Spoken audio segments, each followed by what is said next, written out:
በአካባቢያችን የምናያቸው ነገሮች በጠቅላላ የሀሳብ ውጤት ናቸው። ዓለማችንን፣ ኑሯችንን በምንፈልገው መልኩ ለመቅረጽ መጀመሪያ ሀሳብ ቀራጮች መሆን መቻል አለብን። የምናሰላ መሆን መቻል አለብን።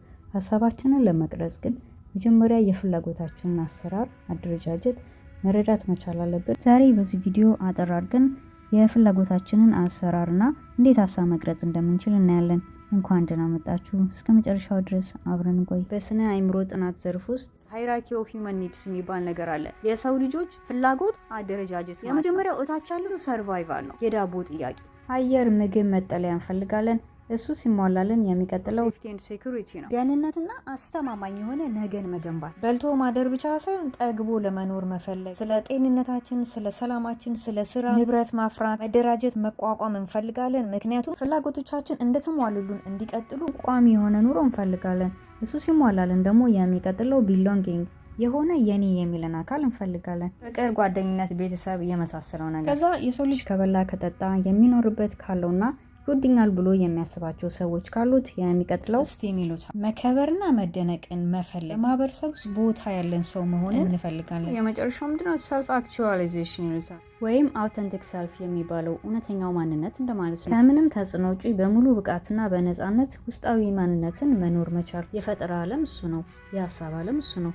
ሀሳብ፣ አዳዲስ ነገሮች የሚመጡት የሚዘንቡት ከዛ ዓለም ውስጥ ነው። አሁን እዚህ ጋር ወደ እንደዛ አይነት ንቃተ ህሊና ውስጥ ለመግባት ግዴታ ከታች ያሉት ነገሮች በጠቅላላ ሙሉ በሙሉ ሊሟሉልን ያስፈልጋል ማለት አይደለም። ኳሊቲውን ዲቨሎፕ ማድረግ እንችላለን። ያንን አስተሳሰብ ውስጣችን ማሳደግ መኮትኮት እንችላለን። እንዴት አድርገን ሲባል መጀመሪያው በህይወታችን እኛ በጣም የምንጨናነቅበት የምንቸገርበት የሚያሳስበን ጉዳይ ምንድን ነው? አሁን እዚህ ጋር ከደረደርናቸው የትኛው ደረጃ ጋር ያለ ነው? ስለ ምግብ፣ ስለ መኖር ወይስ የደህንነታችን ጉዳይ ነው? ፍቅር፣ ጓደኝነት፣ የቤተሰብ ጉዳይ ነው የሚያሳስበን ወይስ በማህበረሰብ ውስጥ ቦታ ያለን ሰው መሆን? እና የቱ ጋር ያለ ነው? መጨረሻው ላይ ነው። ሚኒንግ፣ ፐርፐዝ፣ ስፒሪቹዋሊቲ፣ እውነት፣ ነፃነት፣ መንፈሳዊነት፣ ሌሎችን ማገልገል የመሳሰሉት ነገሮች ናቸው የሚያሳስቡ። ሀሳቢዎቻችን በየትኛው ጉዳይ ላይ በጣም ተወጥረው የተያዙ። ከዛ እንደ ችግር የምንቆጥረው ነገር እንደ ጥያቄ ወደ ማየት እንቀይረው። የሆነ ሰው በመሆን ሂደት ውስጥ የምናልፍበት እኔ ስለሆንኩ ሳይሆን ሰው ስለሆንኩ በሰውነት የማልፍበት የህይወት ጥያቄ ነው ወደሚል ነገር እንቀይረው። ከዛ ያንን ጥያቄ ደግሞ እስከ መጨረሻው እንለጥጠው።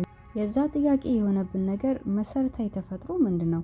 ለምሳሌ ለምንድን ነው ግን የሰው ልጅ መወደድ የሚፈልገው? ብቸኛው ምክንያት ላይሆን ይችላል፣ ግን ዋናው ምክንያት ብቻችንን መሞት ስለምንፈራ ነው። ብዙ ሰውን ይሄ መልስ ላይመቸው ይችላል፣ ምክንያቱም እውነትን ስለምንፈራ። ፍርሃት ግን ምንድን ነው? ዞሮ ዞሮ ሁሉም ሰው የሚሞት ከሆነ መሞት ስለምንፈራለን። ሞት ግን ምንድን ነው? እሺ ለምንድን ነው የሰው ልጅ በቀን በቀን ሲያላምጥ የሚውለው? ማለትም ምግብ የሚያስፈልገን ለምንድን ነው? ምግብማ ዋናው ምክንያት ለኢነርጂ ነው፣ ኃይል ስለምንፈልግ ነው። ኢነርጂ ግን ምንድን ነው? በሌላ መንገድ ኢነርጂ ማግኘት ይቻል ይሆን? እንደዚህ አይነት ነገሮችን እያልን እያሰላሰለን የውስጥ ጨዋታችንን ወደ መሰረታዊ ጥያቄዎች መቀየር፣ ጉዳዩ ላይ ሳይሆን የጉዳዩ አሰራር ላይ፣ የጉዳዩ ተፈጥሮ ላይ ስናተኩር በጉዳዩ ላይ መፍትሄ ብልጭ ይልልናል። እስካሁን ያልታየን ነገር ይታየናል። የምንገረምበት የምናሰላስለው ነገር እራሱ ውስጡን፣ ተፈጥሮውን፣ አሰራሩን ዝግዝግ አድርጎ ያሳየናል።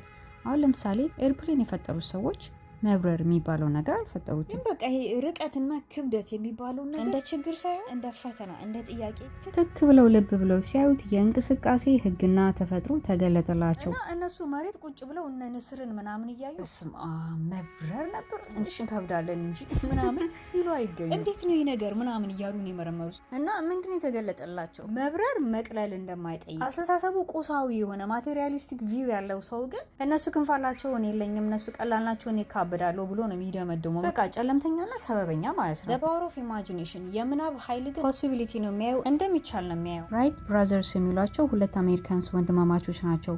እና በእነዚህ ሁለት ጥያቄዎች ምክንያት ከቦታ ቦታ መንቀሳቀስን በተመለከተ የሰው ልጅን ችግር ዘላለም ፈቱት። በነገራችን ላይ እነዚህ ሰዎች ፎርማል የሆነ ኮሌጅ ኤጁኬሽን የላቸውም። ኧረ እንዲህ እነሱማ በጣም የተማሩ አሜሪካንስ ምናምን ብለን ሰበብ እንዳንፈጥር ነው። ከተፈጥሮ ነው የተማሩት። እና ይሄ ማለት ነው ተፈጥሮን የሚገዛ ተፈጥሮ ተሰጥቶናል። እኛም በግል ህይወታችን የራቀን ወይም የከበደን ነገር ካለ ከፈለግን ክንፍ ከፈለግን ድልድይ መዘርጋት እንችላለን። ህይወታችን በኑሯችን ቻሌንጅ የሚያደርገንን ወይም የሚፈትነንን ነገር እንደ ሪፈረንስ ፖይንት ወይም እንደ መነሻ ነጥብ ቆጥረን መጠየቅ ስንጀምር እዛው አካባቢያችን ውስጥ ያሉ ነገሮችና ሁኔታዎች የሆነ ነገር ገጣጥመን ሆነ ሌላ ነገር የምንፈጥርበት ሁኔታው ይገለጥልናል። መልስ እንዳለ አምነን መጠየቅ ነው ከኛ የሚጠበቅ። ሀሳብ የምናወርደው ይዛኔ ነው። ሰልፍ አክቹዋላይዜሽን የሚባለው ንቃተ ህሊና ውስጥ የምንገባው ራሳችንን ስናውቅ ሃይራርኪ ኦፍ ሂውማን ኒድስ በሚለው በዚህ ሎው መሰረት አንዱ ሲሟላላችሁ ወደ ሌላው ቀጥሎ እየቀጣጠላችሁ ነው የምትሄዱት ነው የሚሉን። እኛ ግን መንፈሳዊ ተመራማሪዎች ነን። የረቂቁ ዓለም አሰራር የሚገባን ሀሳብ ደግሞ ከረቂቁ ዓለም አሰራር አንዱ ነው።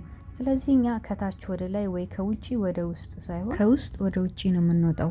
ከውስጥ ወደ ውጪ ማለት ደግሞ ከማይታየው ከረቀቀው ወደ ተጨባጩ፣ ከመንፈሳዊ ወደ አካላዊ፣ ከሀሳብ ወደ ተግባር። ሀሳብ አይታይም፣ ተግባር ይታያል።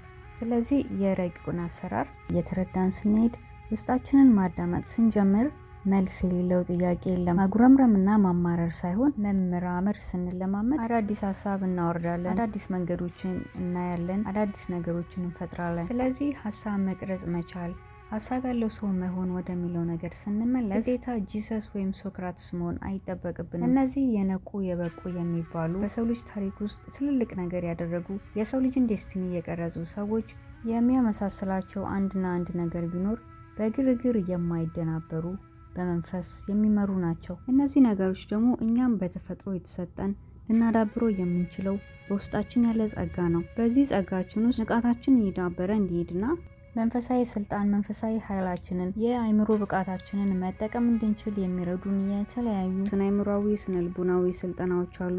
የተለያዩ መንፈሳዊ ቴክኖሎጂዎች አሉ። ከዛ ውስጥ አንዱ ሜዲቴሽን ነው። በተለይ ሜዲቴሽን፣ ጥሞና፣ ተመስጦ እንድትለማመዱ በጣም አበረታታችኋለሁ። በመጨረሻም በዚህ ቻናል ላይ አጫጭር ጋይድድ ሜዲቴሽን በተለያየ ርዕስ ይለቀቃል። አብረን ሜዲቴት እንድናደርግ ተጋብዛችኋል። ለዛሬ እዚህ ጋር በቃለሁ። በያላችሁበት ሰላማችሁ ይብዛ።